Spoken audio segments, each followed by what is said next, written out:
A man in his 30s is fighting for his life in hospital tonight after an early morning shooting in downtown Oshawa. The hunt now on for those responsible. Good evening. The man was found by a local resident on a downtown sidewalk, suffering from a gunshot wound to his abdomen.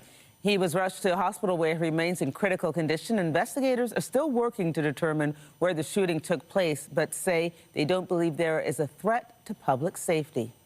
Alison Hurst has the story. Police tape blocks a busy intersection in downtown Oshawa as officers investigate an early morning shooting. When we were coming this morning, all the roads were blocked.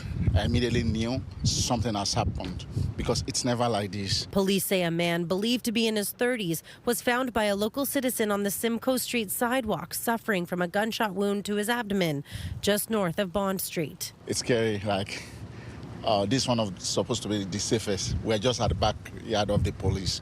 And so when you are seeing things like this and they said it's a shooting, then whoever the shooter is doesn't give a damn who the police are because they're just 2 seconds away. He was taken to Sunnybrook Hospital in life-threatening condition and given immediate emergency surgery. Investigators do not believe he was shot where he was found because there were no additional 911 calls. There are lots of apartments above the stores. This is a very active area, even in the middle of the night. I'm confident that if it happened outside, we would have received some calls for service. They also do not have any information on the suspect. I do not believe that there's any threat to the public safety at this point. Of course, the investigation is in its preliminary stages, and that may change, but at this point in time, I do not believe there is a threat to public safety in the area. The intersection remained closed for several hours as officers canvassed the area, speaking to local business owners and checking security footage. There's a lot of crime right over there. It's just for no reason, you know, people are just turning on each other. And I do want to say it's because people don't have things to do. Police did not confirm whether or not the victim lives in this area or give us an update on his condition. They are appealing to the public, asking anyone with information or dash cam footage to contact them. Alison Hurst, CTV News. And heading west to this city, a woman has been rushed to hospital with critical injuries after a multi-vehicle crash near the DVP. The crash happened on Eglinton, approaching the DVP on-ramp just after 4 p.m. Officers say several vehicles were involved. Paramedics tell CTV News a woman was rushed to hospital in life-threatening condition. 3 other patients were assessed at the scene for minor injuries. Road closures in the area are expected for the next several hours as police investigate. A police officer was injured in a crash while responding to a call in Etobicoke this morning. It happened just after 9:30 at the intersection of Kipling and the Queensway. Police say the officer was responding to a call with their lights activated and were involved in a crash with another vehicle. The officer was taken to hospital with non-life-threatening injuries, and no one in the other car was hurt. A traffic pole was knocked down as a result of the crash, and lights were out at the intersection for several hours. And earlier in the morning, a streetcar derailed after a crash with another vehicle downtown. Officers say the streetcar and a vehicle collided at Richmond and Bay just before 6. Transit service in the area was detoured for several hours while the streetcar was removed from the road. No injuries were reported, and the cause of the crash is being investigated. Toronto police have issued a public safety alert after an incident at an East End park on Thursday. Investigators releasing images of this suspect accused of distributing papers to children that contained sexual messaging and other inappropriate content. The incident happened at Withrow Park in the area of Logan and Danforth Avenues. The children's parents later called police, and the suspect fled the area. Was several children, and it was in the afternoon hours, so after school time. So the park was busy, and we're just hoping that anyone that hasn't spoken to police comes forward and gives any sort of information that may be helpful in moving this investigation forward and identifying this person, because police would definitely like to identify him as quickly as possible. And a man has been arrested in connection with a sexual assault on a Mississauga transit bus last month. Peel police alleged 32-year-old Saman Salim Ian Razi of No Fix address boarded a bus on November 18th, sat beside a female, and proceeded to sexually assault her. Police say he fled the scene but was arrested a short time later. The suspect is also facing sexual assault charges with York Regional Police in relation to a similar incident. He faces a sexual assault charge and 2 counts of breach of probation order. Police believe there may be more victims, and anyone with information is asked to contact them. Police in Niagara region are searching for a male suspect who allegedly broke into a Niagara-on-the-Lake home and sexually assaulted a 14-year-old girl Friday night. It happened near Wall and 4 Mile Creek roads just before 11:30 p.m. Detectives say the suspect is a white man, mid-30s, with a medium build, standing about 5'11". He was last seen wearing a blue jeans, a black jacket with a blue toque and black boots. Anyone with information or video surveillance from the area is asked to contact police. Still to come this hour, federal Conservative leader Pierre Poilievre responds to the recent floor crossings from his party to the government Liberals. More on his sit-down interview with CTV's Question Period. He's back to tell us a little later in the newscast.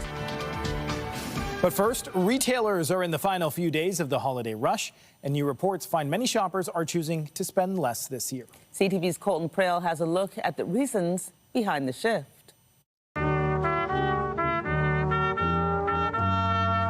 It's the season of giving. Ho, ho, ho. Merry Christmas! But some Canadians find themselves giving less.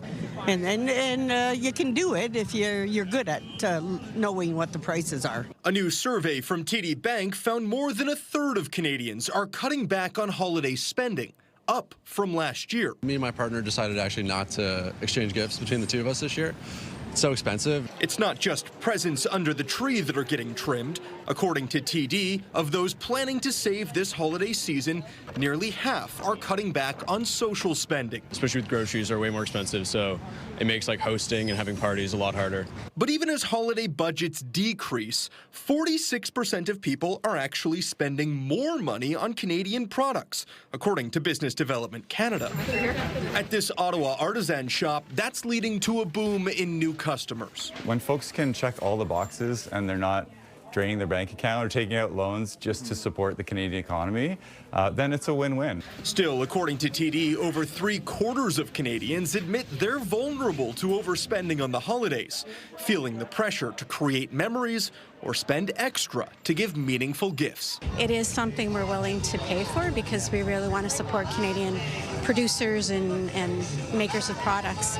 A report from Business Development Canada says if families spent an extra $100 of their expected holiday shopping on Canadian products like this, the benefit to the national economy could be as much as $2 billion. Colton Prale, CTV News, Ottawa.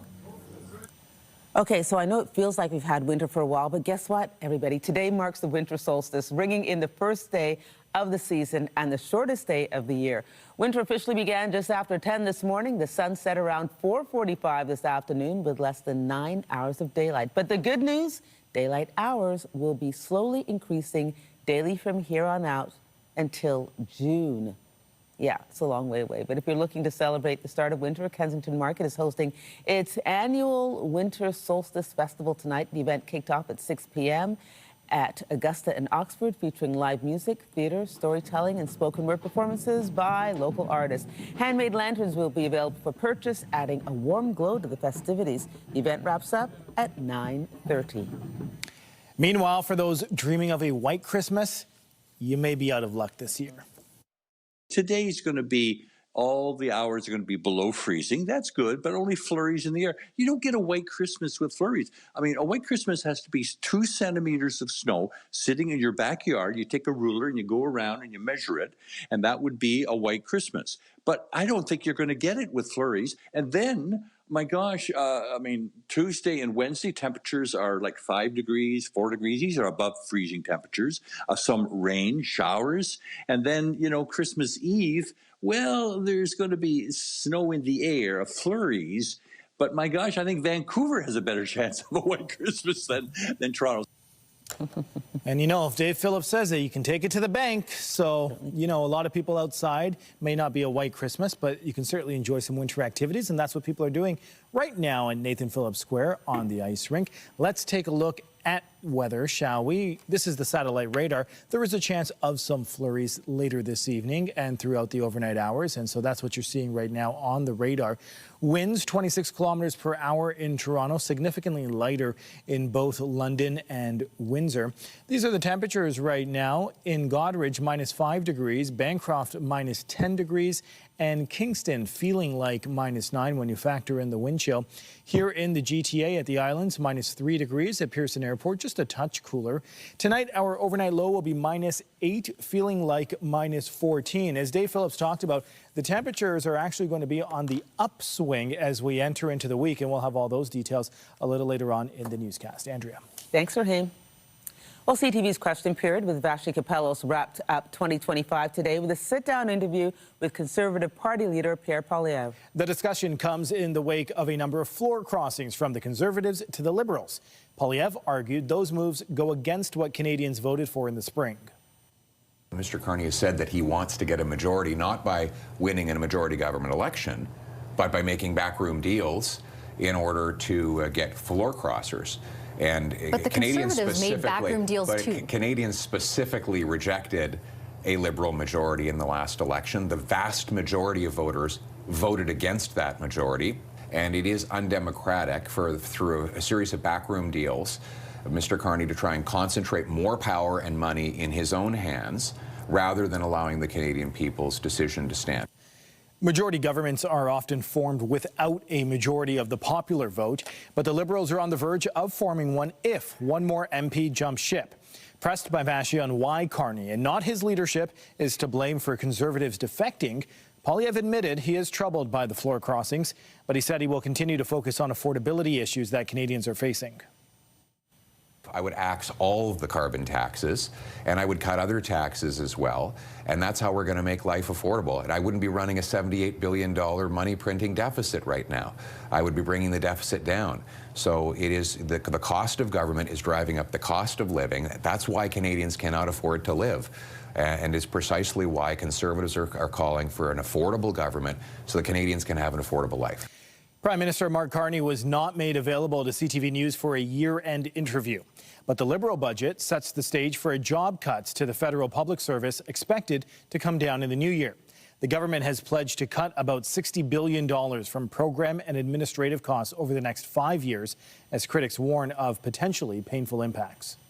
Meanwhile, the latest Nanos polling shows the Liberals are still slightly ahead with 38.5%, while the Conservatives are holding 36% support. The NDP is approaching 11% support.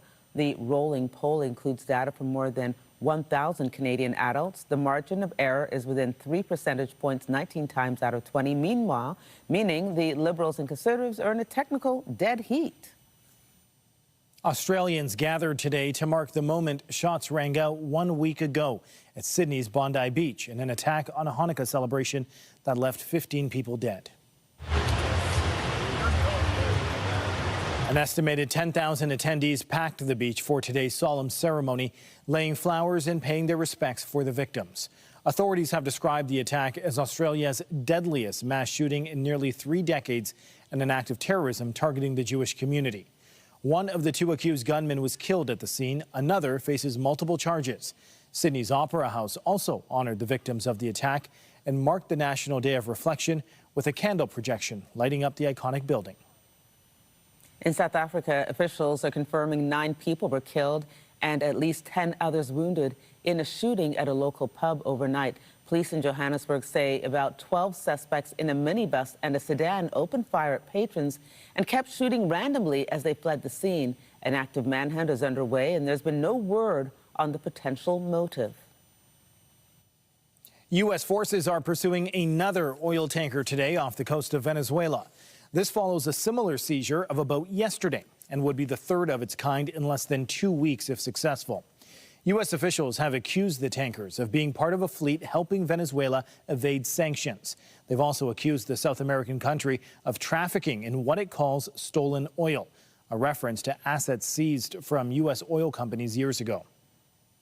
Trump administration is using a non-international armed conflict, which is a legal framework that complies with the laws of armed conflict. But you have to demonstrate that there's an imminent threat.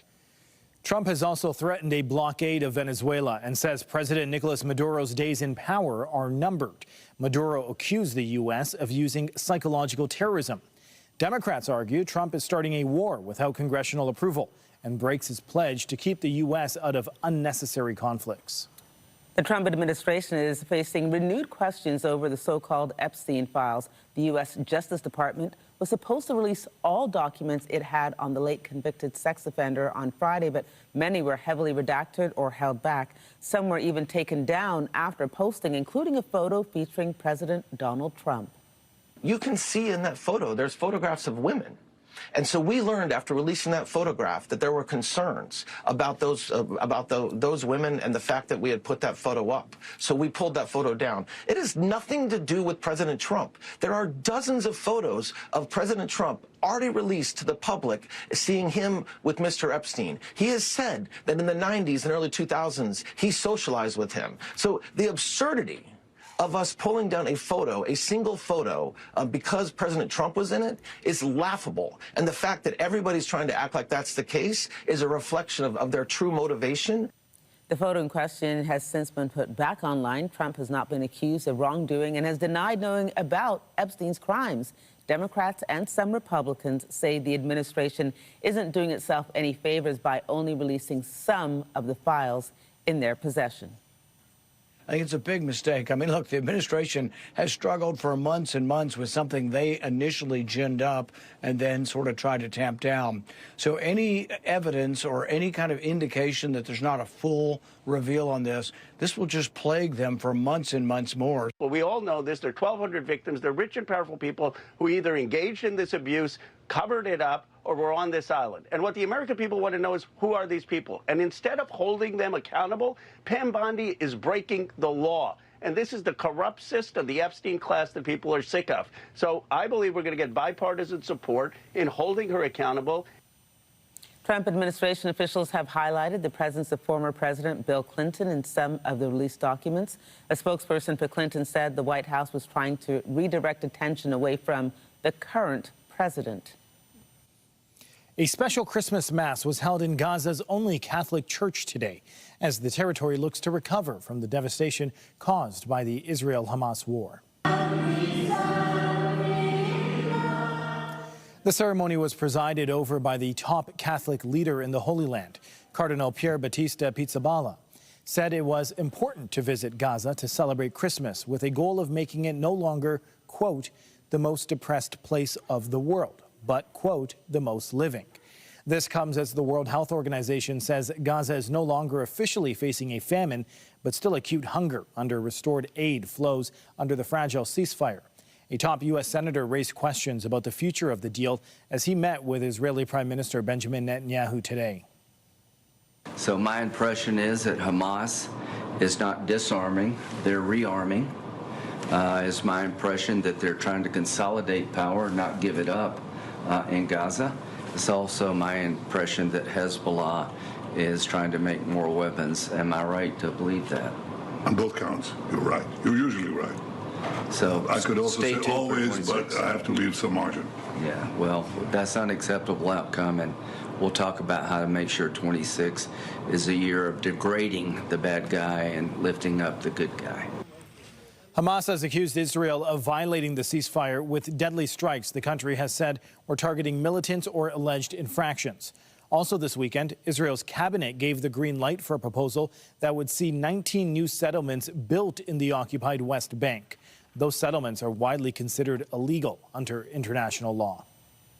Prince William got into the holiday spirit this weekend with a visit to a charitable organization that works with homeless people in central London. The heir to the British throne, along with his son, Prince George, helped prepare lunch for about 150 people. The visit was particularly poignant for William because of his late mother, Princess Diana. She had taken him to the same charity when he was 11 years old. A reminder, if you're taking GO Transit this weekend, weekend service changes are still in effect on the Lakeshore West Line. Trains are not running between Oakville GO and Union Station. Riders can board buses from Oakville and Clarkson GO to Bramalea GO. There, they can transfer to Union-bound Kitchener Line trains. Special trains are also operating between Union and Exhibition GO, but no further west. There's no service at Port Credit, Long Branch, or Mimico GO stations. Train frequency is also lowered across all GO train lines for the holidays through January 5th.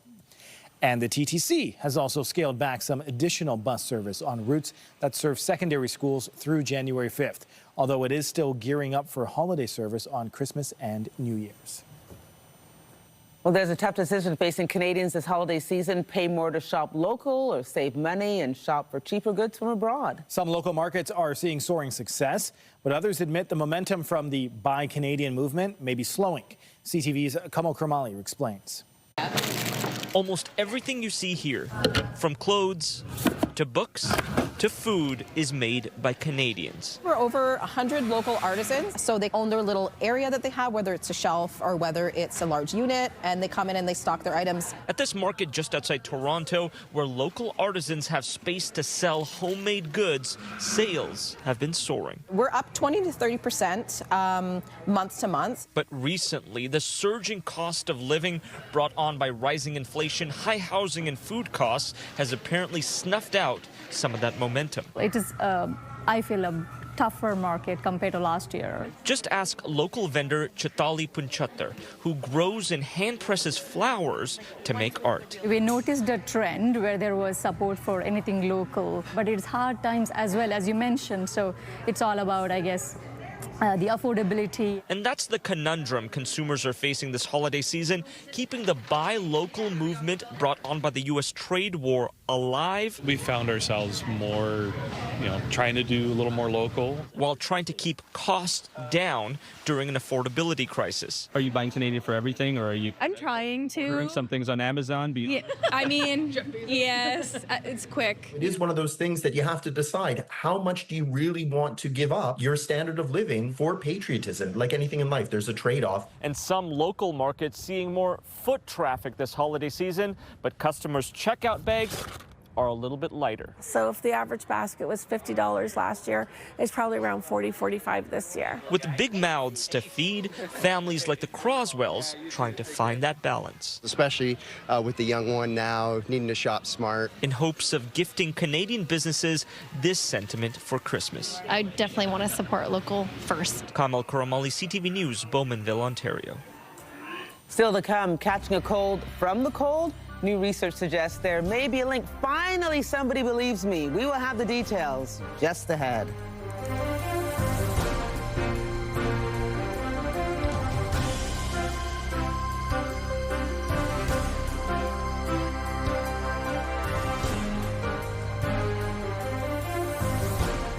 When you see it happen, send it to CTV News. Text 10400. From your screen to ours. Text 10400. So it's official, we're not going to have a white Christmas here, but the good news is that it's winter. Finally, spring can't be far behind, people. I mean, that truly is a silver lining, Andrea. I'm trying. Take a look behind us. Are we going to see the scramble? This is Yonge Dundas Square, by the way.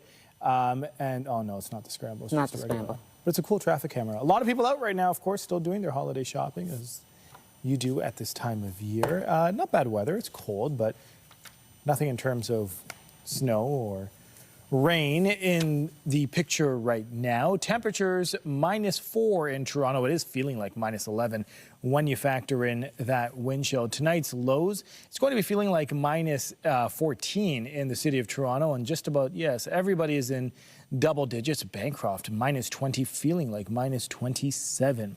As you wake up tomorrow, this is how things are shaping up. A few clouds early on in the morning, then it's clearing, and the sun actually does peak out at 9 a.m. Mainly sunny conditions for most of the day tomorrow, so it should feel a lot warmer than it is.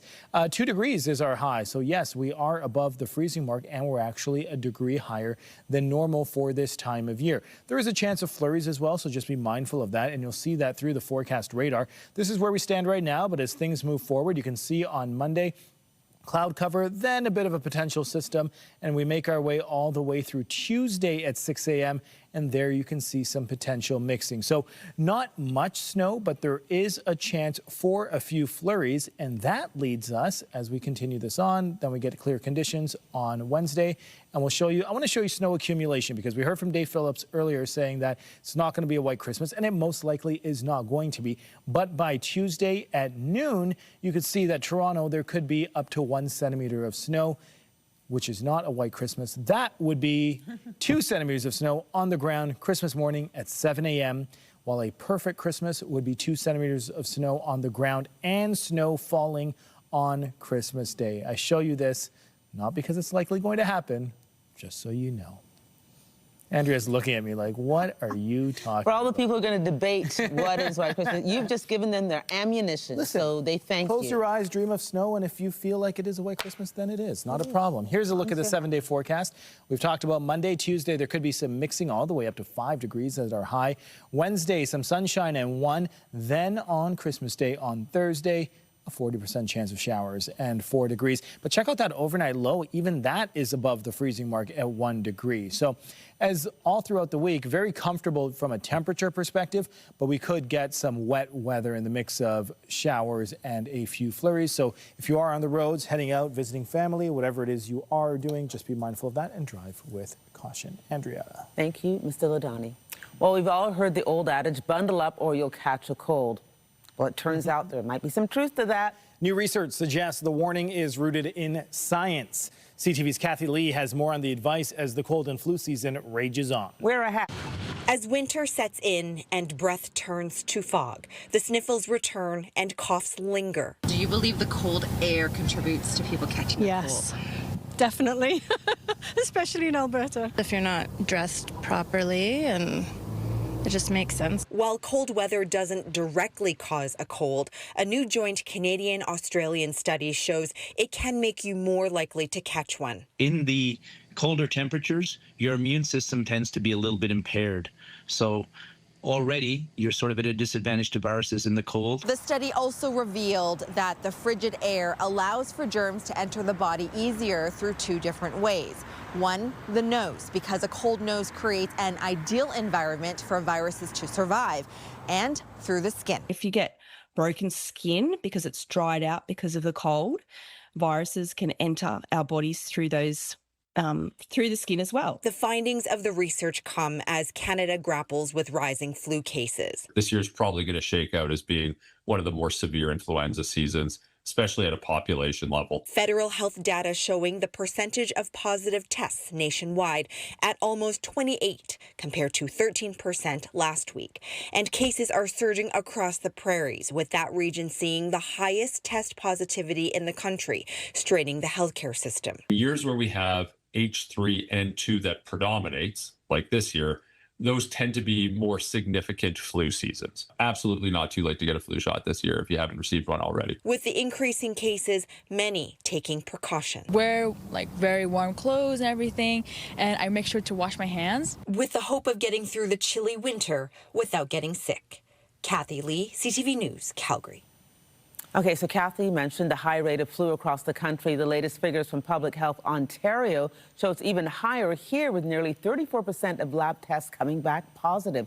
That number surged past 73% among children ages 5 to 11 and 67% among those ages 12 to 19. Aside from precautions like getting up to date on vaccines, health experts say it's best to sit out on holiday gatherings when you are sick to avoid spreading whatever infection you may have.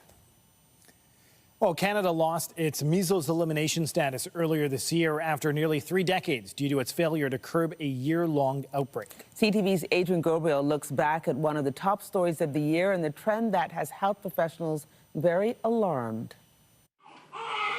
Infecting everyone from newborns to seniors, 2025 has marked a measles resurgence in Canada. Well, it was by far the worst year of measles in Canada since elimination in 1998.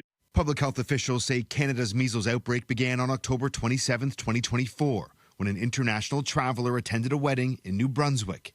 Guests at that wedding then went home to southwestern Ontario, beginning the country's first locally transmitted outbreak, which spread at an alarming rate among that region's close-knit Mennonite community, where vaccine rates are below the national average. That's where the epicenter of this outbreak occurred. And there are communities throughout the country that are unvaccinated. That led to a dire domino of provincial health agencies declaring outbreaks this year from coast to coast. More than 5,300 measles cases have been reported so far in the country in 2025. The virus's tentacles stretching from Nova Scotia to British Columbia, with the largest clusters found in Alberta and Ontario. I just kept on thinking it was the worst flu bug I had ever had in my life. In May, 55-year-old Michelle Knorr sat down with CTV News just days after being released from hospital where the measles virus nearly ended her life. What began as flu-like symptoms developed into a rash all over her body. It felt like I was on fire. Taken by ambulance from her home in Kindersley, Saskatchewan to a hospital in Saskatoon, 2 hours away, she was isolated and treated for sepsis, high blood pressure, and hepatitis, all a result of contracting measles that left her body ravaged. You can see the remnants of where it was. The highly contagious disease has also left a tragic mark on multiple Canadian families.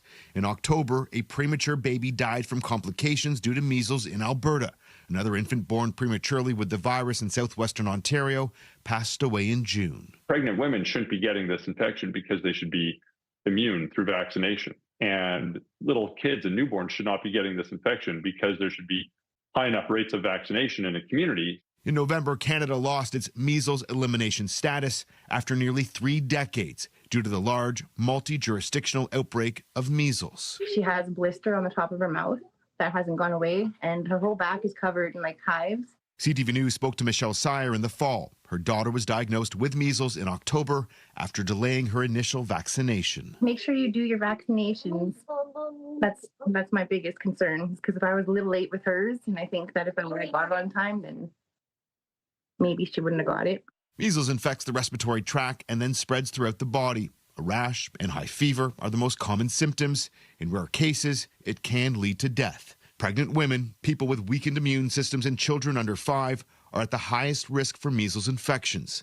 In September, a newly appointed federal advisory panel stateside, installed by U.S. Secretary of Health Robert F. Kennedy Jr., passed a vote recommending that children under 4 no longer receive an all-in-one vaccine for measles, mumps, rubella, and chickenpox. North of the border, some doctors are worried that decision could lead to more vaccine hesitancy. Shaming and blaming is not a public health strategy, and there's a lot of listening and answering questions and taking concerns seriously while lowering barriers. And if strategies like that are taken, I think we can make some significant gains in our vaccine rates in these under-vaccinated pockets and communities, and we can prevent these outbreaks from happening. Often referred to as the canary in the coal mine, the spike in measles cases is seen as the first sign of a significant regression in hard-fought public health gains that were made over the last several decades. Some doctors are concerned for what this could mean for the year and years ahead. Adrian Gabriel, CTV News, Toronto. Coming up on CTV News, we'll head to the land of Narnia, the focus of a new stage production here in the city over the holidays based on the popular children's book series.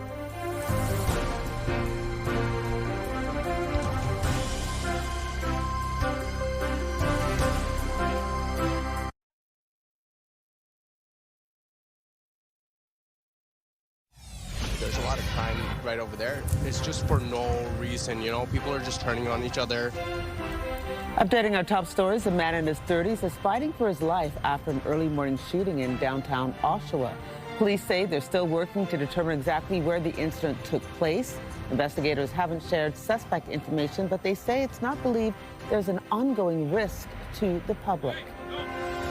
Here in the city, a woman has been rushed to hospital with critical injuries after a multi-vehicle crash near Eglinton and the DVP. It happened on the roadway approaching the on-ramp just after 4 p.m. 3 other patients were assessed at the scene for minor injuries. It's expected roads in the area will be closed for several hours as police investigate. Police would definitely like to identify him as quickly as possible. And Toronto police have issued a public safety alert after an incident at an East End park on Thursday. This suspect is accused of distributing papers to children that contain sexual messaging and other inappropriate content. This happened at Withrow Park in the area of Logan and Danforth Avenues. The children's parents later called police and the suspect fled the area. Well, goaltender Carter Hart will be the first of 5 former Canadian junior hockey players acquitted of sexual assault earlier this year to return to the NHL. The Golden Knights goalie is scheduled to start for Vegas against Edmonton, the Edmonton Oilers. Now, the 27-year-old was acquitted of sexual assault charges back in London in July. Hart has been the lone player among the 5 to sign with an NHL club so far. The Scepters hit the ice this afternoon, hoping to get back in the win column against the New York Sirens. Brothers playing for the Sabres tonight as well against the Devils. Malte on the leaves, he scores! The Scepters took a 3-2 lead in the second period on this goal by Emma Malte. They would add an empty netter toward the end of the third and went on to win the game 4-3. They're back in action Tuesday, taking on the Ottawa Charge. And the struggling Maple Leafs return to action tonight, visiting the Dallas Stars. Up top, Pacelli to the net, scores! Change direction in front! And the Leafs have regained the lead. Yeah, but the Leafs lost in Nashville last night after the Predators stormed back with 3 unanswered goals in the final frame to win 5-3. Toronto has now dropped 4 of their last 5 games and sit in last place in the Atlantic Division. Puck drop tonight in Dallas is set for 7 p.m. And on the hard court, the Raptors are in Brooklyn tonight to take on the Nets. Shot clock's down to 2. B.I.'s got to fire away. Oh, B.I. 3. Tonight's game tipped off just after 6 p.m. in Brooklyn, and the Raps are currently leading by single digits in the second quarter. Toronto is coming off a tough 112-96 loss at home last night against the Boston Celtics. Good old St. Nick is getting some exercise ahead of his busiest week of the year. As many as 10,000 runners decked out in their best Santa costumes hit the streets of Madrid today for the 14th annual Santa Charity Run. The participants raced 4.5 kilometers through the center of the Spanish capital. All the money raised in today's fun run will go towards the Spain's Red Cross. And hundreds of Santas have cycled through the streets of Rome for a good cause. It's the 14th year of the bike ride for the Peter Pan Association, which helps support children and their families as they fight cancer. The ride started at the Colosseum and went for about 4 kilometers, ending in central Rome. About 500 people took part. A veteran of the Canadian stage is back in the latest telling of Narnia at Soul Pepper Theatre. Award-winning actress Astrid Van Wieren is bringing her zest for her chosen career to this dual role.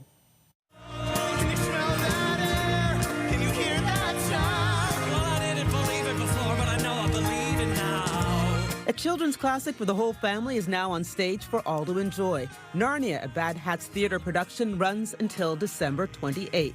You do not need to know the story at all, and you'll still love it. But I think for people who love Narnia, they're going to love seeing. There's a few elements from The Lion, the Witch, and the Wardrobe, and there's some from, I think, The Silver Chair or some other of the books, like Reepicheep. I don't think he appears in The Lion, the Witch, and the Wardrobe, but he's in our story. And Trumpkin is also not in The Lion, the Witch, and the Wardrobe, but is from another one of the books. So it's a bit of a mashup. It's a story of 4 children, in this production, not related, based on C.S. Lewis's The Chronicle of Narnia books, which Astrid Van Wieren loved reading as a child. I loved the idea of, I think when we're younger, especially, we're trying to figure out, you know, good and bad, and like which side are we on, and I loved that these kids were asserting themselves in a magical land, like they were making decisions, they were being rulers, and so it just felt like a bit of adulting in a book where you could feel like you could, you know, think I'm a bit like Susan, or I'm a bit like Peter, or maybe I'm a bit like Edmund, like Temptation and all those things. I just think it's a great story. Like, it's very magical. Van Wieren plays a professor and another key role. I never have to completely grow up. I do try to take my adulting seriously when I need to, but I think I love what I do. I wish that for everyone in the world, that whatever their passion is, that their job isn't just their job, but it's something that you love your job, that's obvious, you know, which is so wonderful that we get to do things that we like. And I love people. I'm curious about people. She has a long history on stage on both sides of the border. Come From Away was a fantastic and huge part of my life, and I think changed my DNA in a way. Just the people from Gander are such stunning people, and they really did something special on that day. And now, I mean, the show is being done everywhere. I'm actually going back to Gander this summer to play Diane, which is a different character than I played on Broadway, so that's quite fun as well. From Broadway to storefront theaters, it's the work which keeps her engaged. There's not a big difference. I know that sounds like it's strange to say, but once the story starts and that communication and that magic with the audience, their desire and need to understand the story pulls out the best work. Any small theater, big theater, I love it all. And she's loving performing at the Young Center for the Performing Arts in the Distillery District. Saturday Night Live bade farewell to cast member Bowen Yang last night. He had a chance to share his feelings about his departure in a sketch about a departing airline employee. I've loved every single person who works here because they've done so much for me, especially my boss. Oh, your boss. There she is. Yes, that's Cher. Yang received a special send-off from last night's host and fellow Wicked actor Ariana Grande on the left there. Musical guest Cher, and he started as a writer for SNL in 2018 before joining the cast and quickly became a fan favorite with 5 Emmy nominations over his time on the show.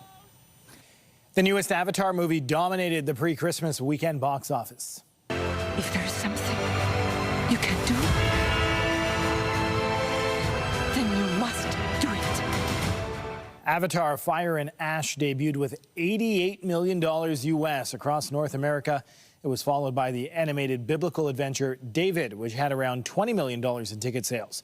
The film adaptation of The Housemaid, starring Sydney Sweeney and Amanda Seyfried, was right behind with $19 million to secure third. Well, still to come on CTV News, social worker by day, professional wrestler by night. We introduce you to a Montreal woman taking the ring by storm when we return.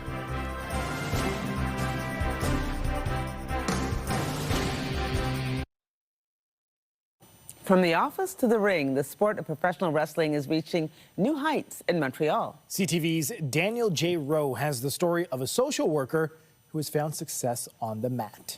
Well, yeah, so this is where I work. During the day, Namita helps vulnerable people find home. But at night, Katrina Creed emerges and enters the ring.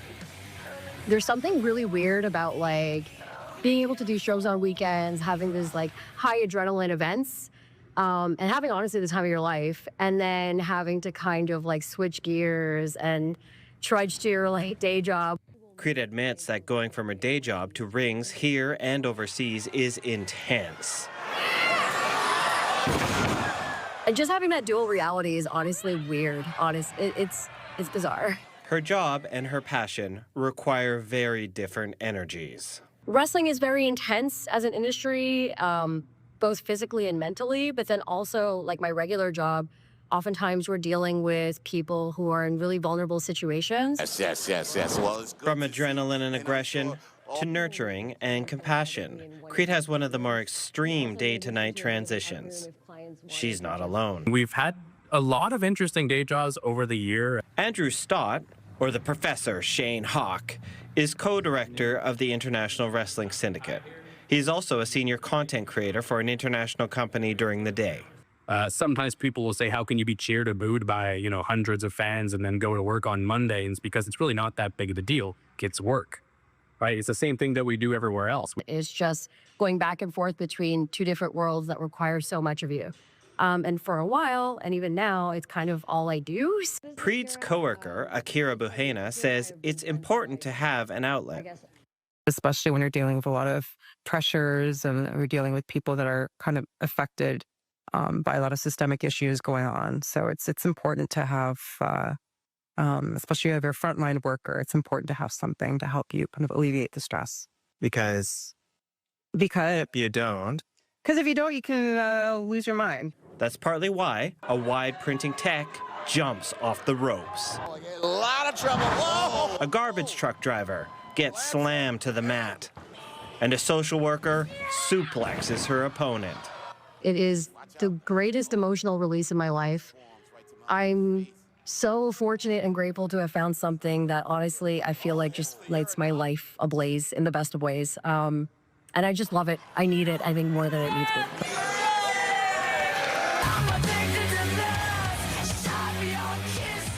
She needs to feel the joy of pain to deal with her stress. Daniel J. Rowe, CTV News. I'm surprised he didn't find a couple journalists there looking to unleash some stress from the job. But we don't get booed at our job, do we, Raheem? You know what? Maybe not you, but I'm out in the field I'm on the front line sometimes too. Everybody loves you. Let's take a look at the weather before we let you go. Here's a look at the satellite radar. There may be some few flurries in the GTA, but nothing too significant. Temperatures right now -4 in Toronto, feeling like -11. And here is a look at your 7-day forecast. On Monday, as I mentioned, a chance of flurries. The temperatures start to creep up all the way up to 5 degrees on Tuesday. Wednesday, plenty of sunshine. Thursday, it's looking like there may be some showers on December 25th. Temperatures looking very well, but there could be some active weather to be mindful of this week. Andrea. Thank you, Raheem. Be sure to join us tonight at 11 for CTV National News with Heather Butts, followed by our next local newscast at 11:30. In the meantime, our coverage continues anytime on CP24 and online at ctvnewstoronto.ca. For all of us here at CTV News, thank you for watching. Have a good night. I'm Andrea Case. I'm Raheem Madani. Bye-bye.